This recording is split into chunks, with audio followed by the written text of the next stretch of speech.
Hi folks, welcome back to the India channel. I hope all of you are doing really well. It's been a historic week in Indian politics and in Indian history with the controversial Waqf bill being cleared.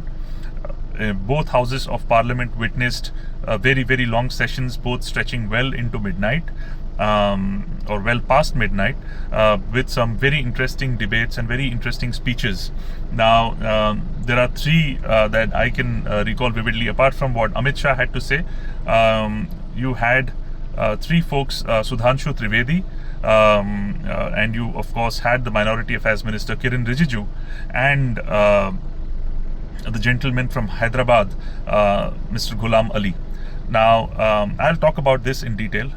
This Waqf bill is something that every Indian needs to understand, whether you are a Hindu or a Muslim, and it has deep significance. Now, I'm going to talk about not just the Waqf bill, but also the deliberate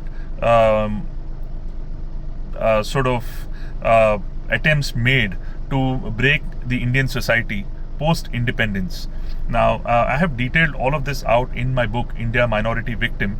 It is something that you may read to understand why there are certain things that have been done in a certain way. I mean, the idea of India post-independence was supposed to be a secular, forward-looking nation because the regressive Pakistan had been created on the basis of religion, and India was supposed to be one which was which would be an example for the rest of the world. Now, it was supposed to be an extension of the India of let's say the 4th, 5th, 6th centuries or 7th centuries, and those times where India was the hub of knowledge for the entire world. I mean, there are a number of things that India has given to this world which obviously we don't know because our history books don't teach those. It could be as simple as algebra or algorithm, stuff that you there are a lot of scientific things, and I can go on and on, which India has provided to the world: maths, science, and a lot of other philosophical aspects where India has been a massive contributor but has never been given credit because of not just the world wanting to pin us down, but also because of internal forces. And today I'm going to largely talk about those internal forces which have tried to keep India regressive. And the easiest way to do that is create rift between two religions, and the two major religions being obviously Hinduism, while I don't call Hinduism a religion, as well as Islam, right? So I'm going back, before I come back to the Waqf bill, I'm going back to the partition era, and this is something that I've covered in detail in my book. And I regret that era, because what happened, and I'm not going to keep this very long for the viewers, I just want Indians to have the self-realization that you are much better than what you are told you are. And the second thing is that there are a lot of lies that you have been fed on. A lot of the history that we've read is masked and also with malified intent to drive certain political agendas, and that has been the case for a very long time now. While I am not a supporter of a BJP or the Congress, I stand for what is right. Right? You will see a lot of influencers these days who are paid, and they are paid really well paid by foreign forces. I'm not going to name anyone here because it may rake up controversies, but there are a couple of them who keep talking about certain negative aspects of India. You know who these are. These are very famous YouTubers, right? And their objective is to get a lot of funding from foreign countries and spew venom about India and drive this agenda of divisiveness. Now, again, coming back to partition, what happened in partition, and I'll link that to the Waqf bill, was that India had an option of being a truly secular nation. What I mean by that is that India continues to be a secular nation today. In fact, India is the only secular nation in this world. Unfortunately, we're not given credit for that. There are nations like the United States where you while they call themselves secular, they don't practice it as much as we do, because the mix of our population is such that we have about 80% Hindus, and you have about 15% Muslims, and you have about 3-4% Christians, you have Sikhs, you have Jains, Buddhists. No other country has this, and they are truly allowed to practice their religion. You can relate to it if you are a human being who's lived in India, and you can easily relate to it, because we don't differentiate between, and I guess you understand what I'm saying. I don't have to stress on this. All I'm trying to say is that as a person living in India and having been through the school system, having been through your childhood, and you would understand that we've never discriminated between people. It is just that the world deliberately tries to show us as people who discriminate. Now, I will explain all of this again and again in different ways, because this is something that is critical, and India needs to understand this, right? Indians need to understand this. Value yourselves a lot more than what you're given credit for, right? And because, see, like I said, I mean, if I were to freely go to a temple in the United States, I don't think that would be possible, because there would be people who would be looking at me in a weird sort of a way. But if you have grown up in India, I mean, when I was in school and college, I would hear the azan going up when I was studying in the morning or in the evening, and it was pretty normal, right? And that is what India is. You won't see this anywhere in the world, right? And you can have. I used to go for midnight masses for Christmas, and it was pretty normal, right? And I'm happy going to a Gurudwara. I'm happy going to a mosque. I visit temples, being a Hindu myself. The core ideology of Hinduism is inclusiveness. It is not a religion. And people defame it by calling Hinduism a religion. Unfortunately, we have accepted the fact that it is a religion. Ideally, it is a way of life, right? And India must be given credit for it. Okay, so now coming back to this topic of the Waqf bill and why I go back to 1947. See, what happened in 1947 was that after a huge struggle, while Mahatma Gandhi never wanted India to split, he didn't do enough to prevent that split. I mean, there were divisive forces, the likes of Jinnah, who were adamant on certain. Jinnah had certain asks. Had Jinnah been made the Prime Minister of India at that time, there might have been a possibility that the split might not have happened between India and Pakistan. And today we have Bangladesh as well, of course. So because of what happened back then, I mean, so the point is, again, in 1947, when the split finally happened, right? It so happened that Pakistan was a predominantly Muslim nation. When I say predominantly, Jinnah in his initial speech had clearly wanted secularism to prevail. Jinnah was apparently a secular man, but due to a lot of disagreements with Gandhi and Nehru and within the Congress party, he eventually turned out to be a pro-Muslim crusader. So coming back, I mean, once Pakistan was formed, eventually what would happen is that Pakistan would descend into, and all of you know this, to a completely Muslim state. They declared themselves an Islamic state, whereas India had decided that it would be a secular one, and this is where the problems started. The first problem is that Nehru himself wasn't an elected prime minister. A lot of people don't know that Jawaharlal Nehru was not even recommended by the Congress party. So Congress party, just like you have different states right now, in those days there were about 15 Congress Pradesh committees, which was state committees basically. A lot of the current day states were not formed there then. So what happened was that out of these 13 Pradesh committee chiefs wanted Sardar Patel to be the prime minister. Two of them abstained from voting, and this is when the voting happened internally within the Congress. Once this happened, the obvious choice should have been Sardar Patel, but Nehru was Gandhi's favorite. So he asked Sardar to withdraw his nomination, And this led to Nehru being the Prime Minister.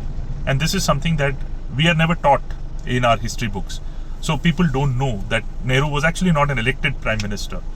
And once that happened, while Nehru, for all intents and purposes, from what we hear, what we read, wanted a secular India, made the blunder of, and again, I wouldn't rule out the possibility of that being a deliberate ploy of keeping Hindus and Muslims miles apart. Now, okay, what happened at that time was that the Pakistani Hindus who migrated from the Sindh region, from the current day Pakistan to India, their lands went to the Pakistani government. It was taken over by the Pakistani government. However, what happened was the land of the Muslims who went from India to Pakistan was given to the Waqf board, right? And Waqf board Waqf are committees. Okay, they are not retained by governments. This is land that is purely used for Islamic purposes. And this is I'm simplifying the definition. A lot of you who have good knowledge about this might come back and ask that I'm not maybe going into the details of it, but this is just a gist for people to understand. So coming back, what Nehru could have done or should have done at that time was that he should have said that, look, this is a country where everybody is free to practice their religion and everybody is equal. Whether you're a Hindu or a Muslim or a Sikh or a Christian, the rules that apply will be uniform. This is in terms of your right to pray, in terms of your inheritance, in terms of every other law. And this would have been a precondition. If the Muslims of that day had an objection to it, they would have chosen Pakistan, right? The fact is, once they had decided to stay in India, the rules should have been what India would stand for or India would define. And if people had objection to it, they could have moved out. Now, this is number one. Number two is, once those Muslims had chosen India, I'm sure they had made their choice. You should respect their choice. You cannot differentiate just because they're Muslims. India should have been India. Hindu, Muslim, all the other religions should have come later. And this is something that Nehru did not do. Some of you may argue with me, saying that Nehru tried to sort of please everybody and wanted to keep everybody happy. The answer is no. He did mention that the first right of all resources would go to the minorities. That was a differentiation. My problem is not that he wanted minorities to be happy. Why do you coin the word minority? He should have simply said, this is India. Whoever wants to live here will practice their religion on their own behest. They would not force others to practice their own religion, but they would at the same time not be forced to practicing any specific religion. This would have been the simple way forward. And what he did was he again and again harped on the divisions between societies, and which obviously grew wider. Once you give divisive forces a chance on either side, be it the Muslim side, Hindu side, Christian side, they will, you give them a small opening and they'll make it they'll make it as wide as they would want to drive they would want to drive a wedge through it, right? And that's exactly what happened.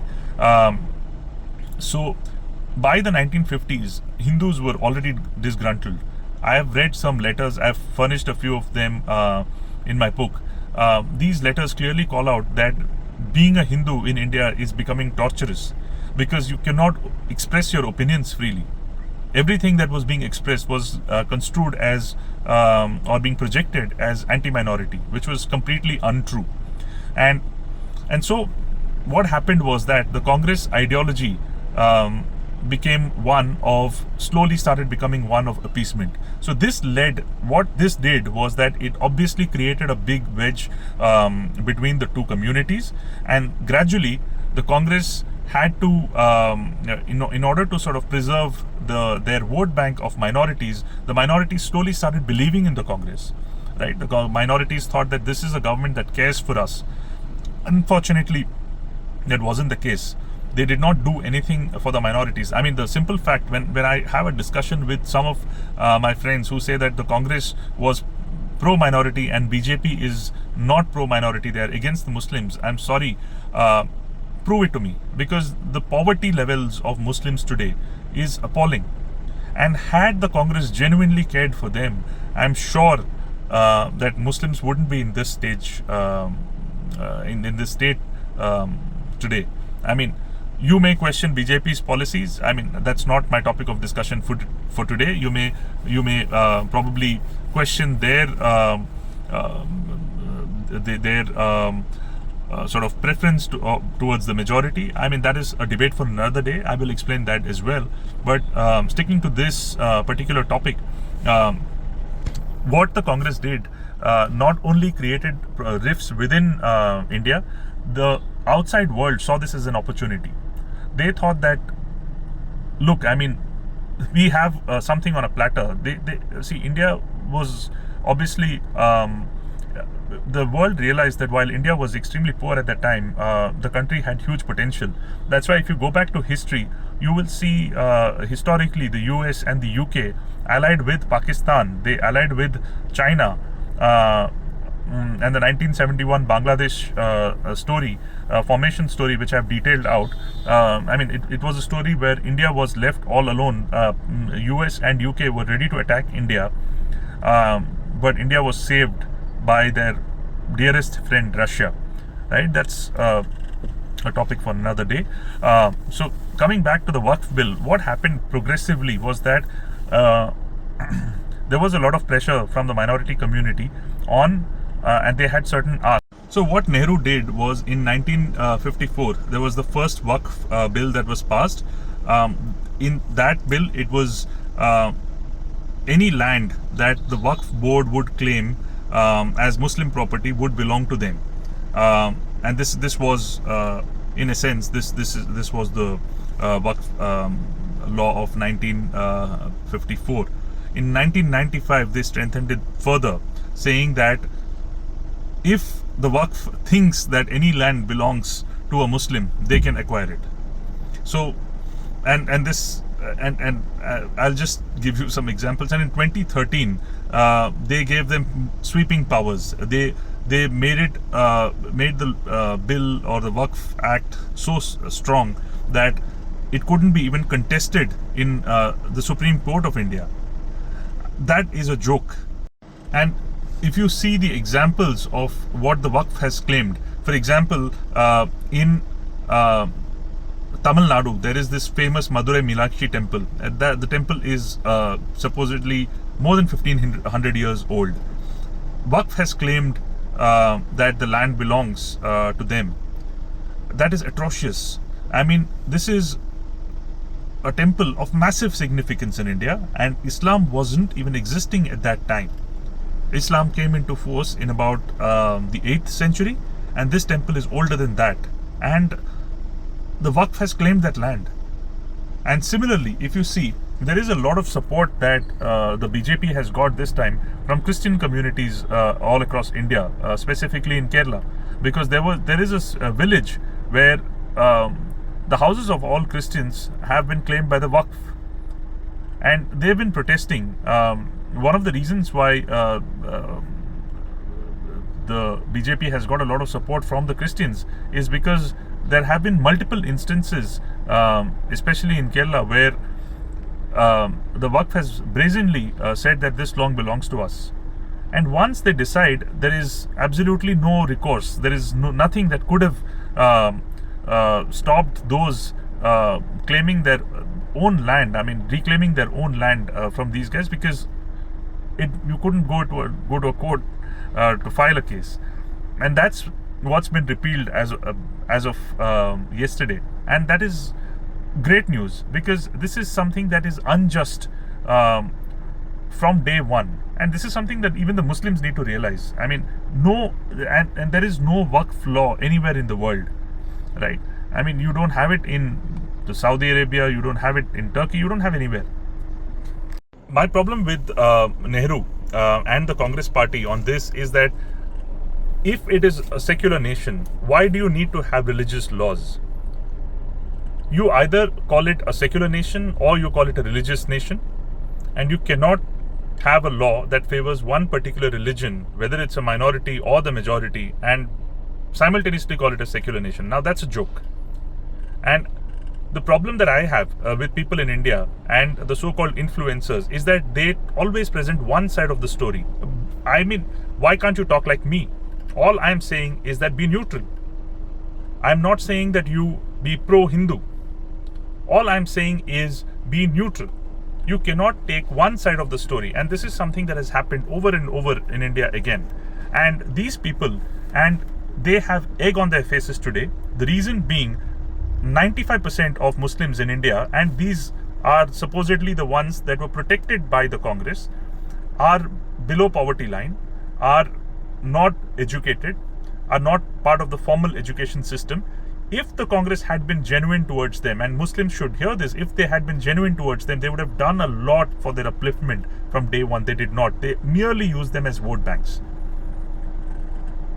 And there are just 3 or 4%, at best 10% of Muslims who would have benefited from the Congress. That too because they had inherited historically, they had inherited their properties. So, I mean, what the Congress did was absolutely shocking. And this is something that we should question. I am appalled that people in India do not question such things. You cannot create laws just for protecting a certain vote bank. The Congress formula has always been simple.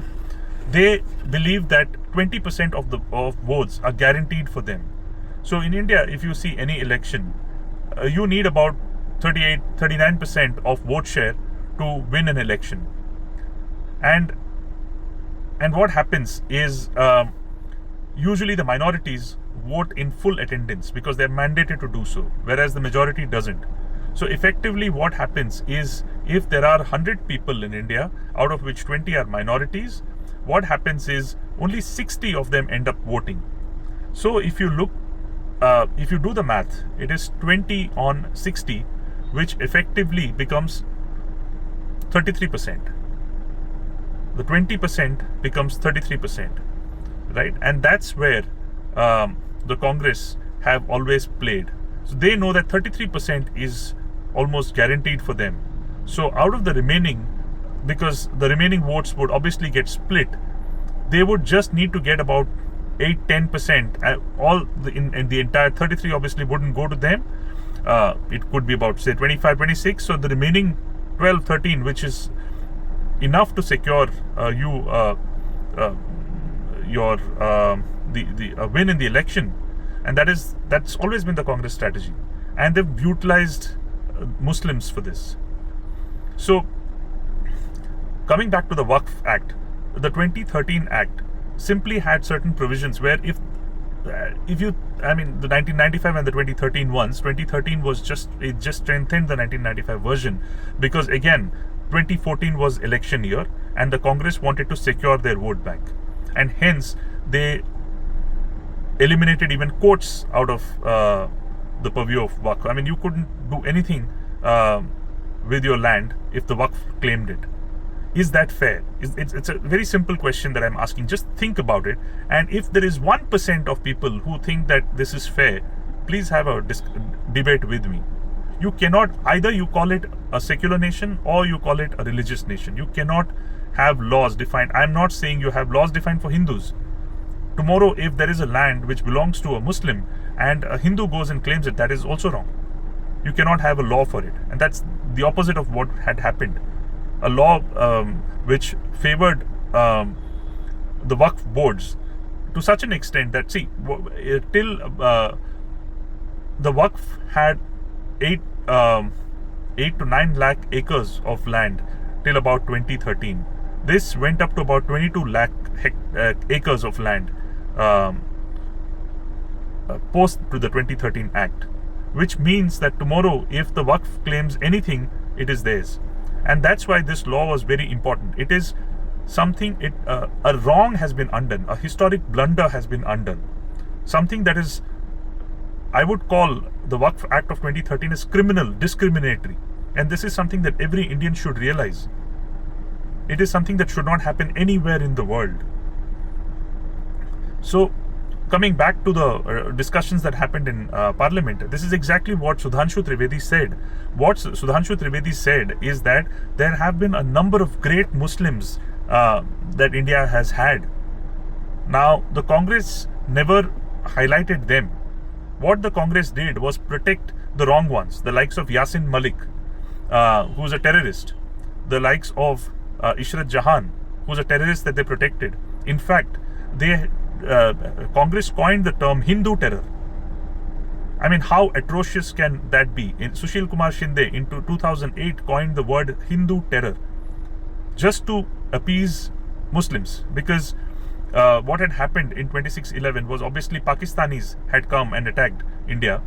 They had been doing it for decades. And the past decade, the decade from in fact from 1990 onwards, when the Kashmir episode happened, till about 2008, 2009, there were multiple attacks on India carried out by Pakistanis. And you don't have to say that they're Muslims. You can say that they are Pakistanis. Or you can call them Pakistani Muslims. You don't have to associate them with Indian Muslims. But what the Congress did was that they wanted to appease Indian Muslims, and hence they coined the word Hindu terror. In fact, so you're maligning an entire community, and the whole of India, the Hindu community, doesn't even know it. And that is shame on the Hindu community. Because they should have realized it. They should have protested it. They should have said Muslims are our brothers. But you cannot call us terrorists. You cannot coin a word of that nature. And so this is what Sudhanshu Trivedi had to say. I'm sure I would recommend that you listen to certain excerpts of what he said.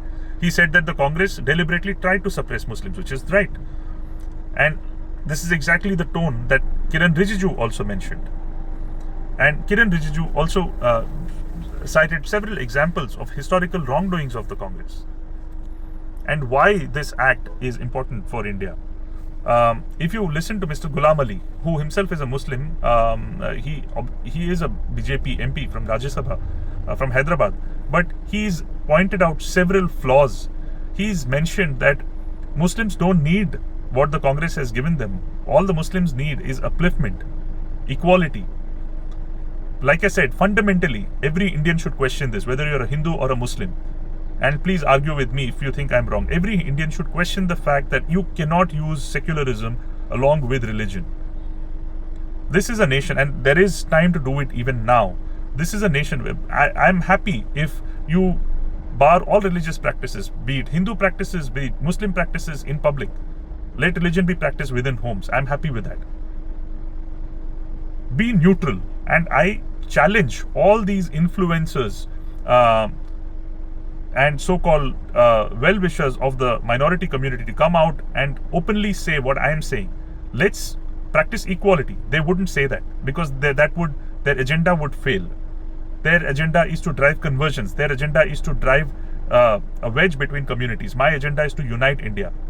This India belongs to Muslims and Christians as much as it belongs to Hindus. But I don't have to create a difference between these communities to show them that this country belongs to them. And like I said, I have detailed this out in my book, India Minority Victim, on how what the Congress did has affected India till date. And it is continuing to affect India, because the likes of Saudi Arabia, the likes of Turkey, who have no right to talk about equality, they are brazenly anti-Hindu, they are brazenly anti-Christian. Similarly, there are some Christian nations who don't care about other religions. And all these nations today point fingers at India. When Nupur Sharma had something to say, all these regressive nations which do not have a right to exist in humanity, the Middle Eastern countries, started pointing fingers at India. That is because of the divisions that have been created. I would strongly urge the Congress party to apologize for the historic blunders that they've made.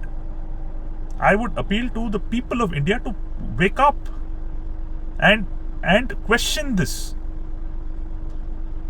again, I am unlike the few influencers that you see on YouTube. I am saying do not be divisive. The objective should not be to divide. The objective should always be to encourage togetherness. And this is all that I'm requesting. And what the Congress has done again and again and again, and they should be dumped out of this country because of this very reason, unless they apologize, because India is so large-hearted that an apology would mean that they would get another chance. All I'm asking for is an apology. What the BJP and some of the other parties are practicing today is just a leaf out of the Congress book. But none of them are as venomous as what the Congress has been. Even today, the Congress is protesting the amendment to this bill. What right do they have? I mean, how can a bill supersede courts? Is that justice? The answer is no. I will cover a lot more things in my future episodes on why this has been done, or why this was done. The obvious reason was for political gains, but there are a number of aspects which Indians don't know. Please read books. Please know your history. You have been demeaned, especially the Hindus have been demeaned, but at the same time Muslims have been victimized for the gain of political parties. This is something that India needs to understand. Thank you.